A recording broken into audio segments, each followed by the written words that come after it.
Yes, after discussion of treatment of infectious disease,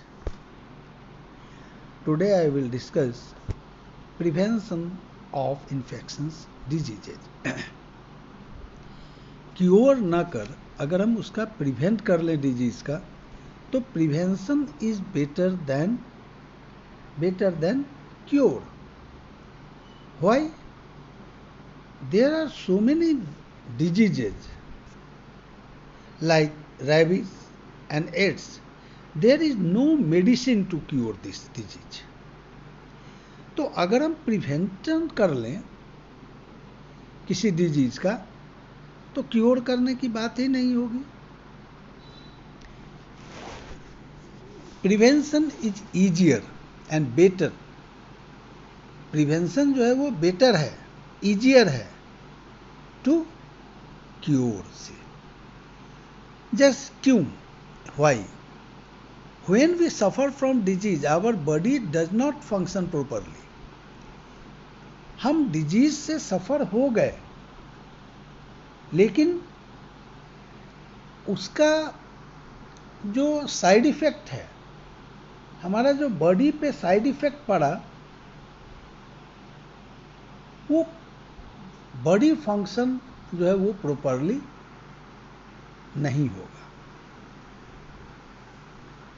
वो जैसे for example अभी तुम ले लो कि गवर्नमेंट बोल रही है कि कोविड से इतना परसेंट, इतना आदमी स्वस्थ हो चुका है, क्योर हो चुका है. लेकिन what is the side effect of this? तो after curing, after treatment, shrinking of lungs उसका सिकुड़ रहा है. This is the problem. तो प्रिवेंशन हम कर लेते. Even after treatment we may not get well again. जैसे मान लो अटैक ऑफ पोलियो ठीक हुआ, पैरालिसिस ठीक हुआ, लेकिन लॉस ऑफ कंट्रोल और feeling in some parts of the body, specially in legs. Even with proper treatment we may take some time to recover completely. ठीक हो गया, लेकिन मेरा जो बॉडी कमजोर हुआ, जो बॉडी पे इफेक्ट पड़ा, वो उसको ठीक होने में एक रिकवरी में, कंप्लीटली रिकवरी में उसको टाइम लगा. For example, an infection of tuberculosis require prolong treatment and can keep us bedridden for a long time. चौथा है, during an infection our body has a large number of infection agent multiply within us. हमारे body में उसका multiplication हो रहा है. तो क्या कर रहा है? In this state we can be a source of infection and spread it to other people. और ये अदर पीपल में भी इफेक्टेड हो रहा है. जैसे व्हेन इन्फेक्टेड विथ इन्फ्लुएंजा और measles, we can become the source of infection. तो that is why prevention is better than cure. अब general prevention of infectious disease, general हम लोग कैसे प्रिवेंट करेंगे डिजीज को? तो पहला है safe drinking water, because most of the disease are transferred from water. तो वाटर बॉर्न डिजीज को अगर हमें रोकना है, if you require prevent to water borne disease, then we take a good water, safe water. You take safe water. तो अगर हम लोग सेफ ड्रिंकिंग वाटर करेंगे, तो वाटर बॉर्न डिजीज जो है वो, उससे हम लोग सेफ रहेंगे. तो फिल्टर्ड पानी पियो, या वो ट्रीटेड हो, क्लोरीनेटेड हो, तो वो पानी पियो. दूसरा है proper disposal of waste. Waste जो है, वेस्ट क्या है? Breeding side of infectious disease, ये ब्रीडिंग साइड है एनिमल्स का। डिजीज काउजिंग माइक्रोब्स का ये जो वेस्ट है, ये क्या है? Breeding site. तो इसको हमको प्रॉपर डिस्पोजल ऑफ वेस्ट करना चाहिए। तीसरा है कंट्रोल ऑफ वेक्टर। वेक्टर क्या हुआ? Disease causing animal is called vector. तो वेक्टर बॉर्न डिजीज कैसे होगा कंट्रोल? तो controlling the growth of breeding of animal like mosquito, flies, cockroaches and rats, इन सभी को हम लोग, ये सभी क्या कहलाए? वेक्टर्स। और इसको हम लोग को प्रिवेंट करना है। We should take a step to eliminate vector like mosquito, house fly, sand flies by preventing insecticide. Insecticide से, और जैसे मान लो स्टेगनेंट वाटर है, तो वी ऑल नो दिस कि स्टेगनेंट वाटर में ब्रीडिंग ऑफ मॉस्किटो होता है। तो पहले तो स्टेगनेंट वाटर रहने ही नहीं दो, but it is not possible in India due to the Indian people are not conscious about this. अपने घर के सामने ही नाला खोल दिया, तो उससे क्या होगा? ब्रीडिंग होगा मॉस्किटो का। तो सिंपल सा उपाय है कि this type of breeding site को तुम उसमें थोड़ा KOL को स्प्रेड कर दो, तो उससे क्या होगा? ये जो मॉस्किटो है उसका ब्रीडिंग स्टॉप हो जाएगा। तो कंट्रोल ऑफ वेक्टर ये हम लोगों को करना चाहिए। दूसरा है having a strong immune system. ये जो पॉइंट है कि इम्यूनी सिस्टम को हम लोग इतना स्ट्रॉन्ग कर ले, जैसे अभी तुम देखो कोविड-19 का आया है, क्यों नहीं सारे व्यक्ति, होल वर्ल्ड इससे बीमार हो जाता है? क्यों नहीं हुआ? Because if the immune system, those people having strong immune system, there is no effect of COVID-19. उस पर कोविड-19 का कोई इफेक्ट हुआ ही नहीं। क्यों? ड्यू टू उसका इम्यूनी सिस्टम जो है वो काफ़ी स्ट्रांग है। ए large number uncounted virus and bacteria है हमारे इन्वायरमेंट में। And if all the bacteria and virus enter in your body,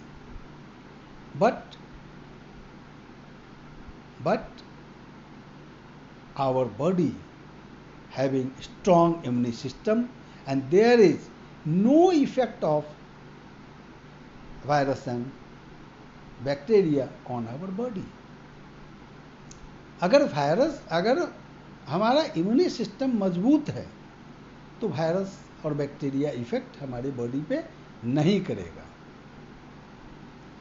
अब ये इम्यूनी सिस्टम में है क्या,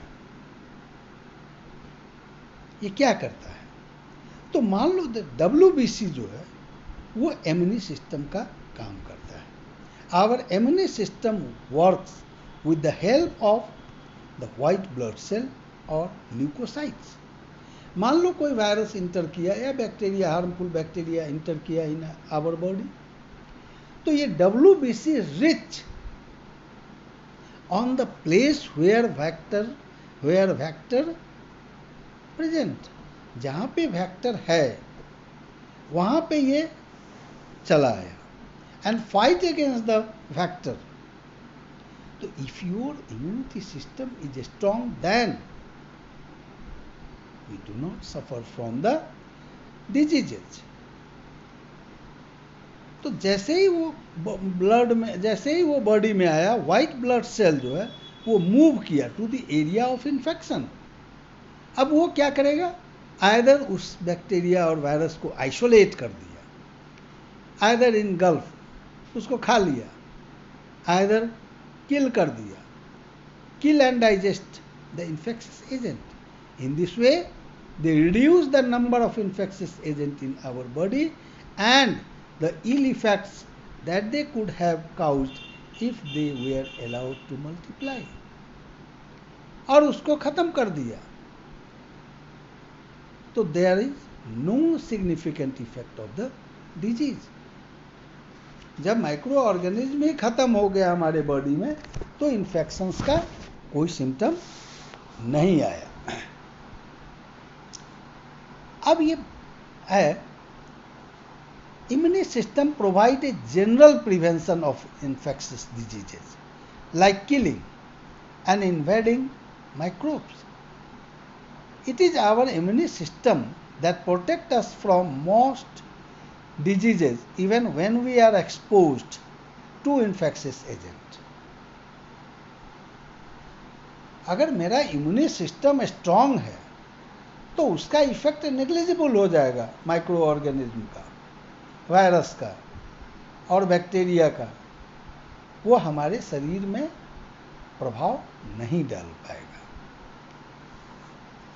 for example, we may not catch a cold even when our classmates suffer from it. Why?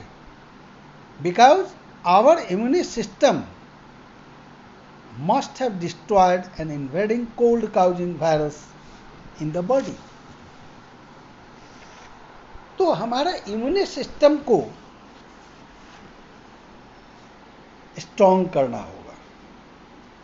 If our immune system is strong, there is no effect of vector, there is no effect of microorganism, there is no effect of virus and bacteria on our body. तो एक सवाल उठता है कि how we develop immune system. तो by taking balanced diet. We need a balanced diet for proper functioning of our immune system. हमारे immune system को proper functioning के लिए एक बैलेंस डाइट चाहिए. All the nutrients in A proper way. As mentioned earlier, it has been seen that people who eat a balanced nursing diet are less prone to feeling ill, as they have better immunity. जो balance diet ले रहा हो वो मनुष्य जल्दी बीमार नहीं पड़ता है, क्योंकि उसका इम्यूनिटी जो है वो काफ़ी अच्छा है, काफ़ी स्ट्रांग है. Therefore prevention of infectious disease also depend many the availability of proper food. अब प्रॉपर फूड में ये नहीं है कि सिर्फ तुम मुनक्का और काजू और किशमिश खाओ, दीज आइटम्स आर कॉस्टलियर. एक फूड फैड होता है. फूड फैड मीन्स हुआ मिथ्या. हम लोग मिथ्या में ये फूड फैड, हम लोग ये मिथ्या सोचते हैं कि एक साधारण चीज़ में विटामिन नहीं है या बैलेंस फूड में नहीं आएगा. जैसे अभी सीजनल फूल है, सीजनल प्लांट है खीरा, तो यू टेक खीरा, यू टेक अमरूद. It is not necessary to take मुनक्का एंड किशमिश एंड काजू. This is food fad. हम लोगों की अवधारणा है कि costlier things are good source of balance diet या good source of vitamin and minerals. All the above provide general prevention to many infectious disease. ये जो हम लोगों ने डिस्कस किया, से drinking safe water, the proper disposal of waste, control of vector, having a strong immune system, taking balanced diet, etc. are the general prevention to many infectious disease. Our body, our immune system also provides a specific prevention against a specific infectious disease. It works when some infectious agent invade the body and escape its general immune response. तो मेरे कहने का मतलब है कि अगर हमारा immune power, immune system strong है, then there is no fearing with the disease. ये जनरल प्रिवेंशन मेथड है। इन नेक्स्ट क्लास या और वो इस चैप्टर का लास्ट क्लास होगा, specific prevention of infectious disease. अब वो हम लोग नेक्स्ट क्लास में करेंगे। उसके बाद ये 3 चैप्टर तुम्हारा जो एग्जाम में आने वाला है ये खत्म हो गया। You maintain question and answer, you maintain copy, and after that if my student agree, then I will teach classification.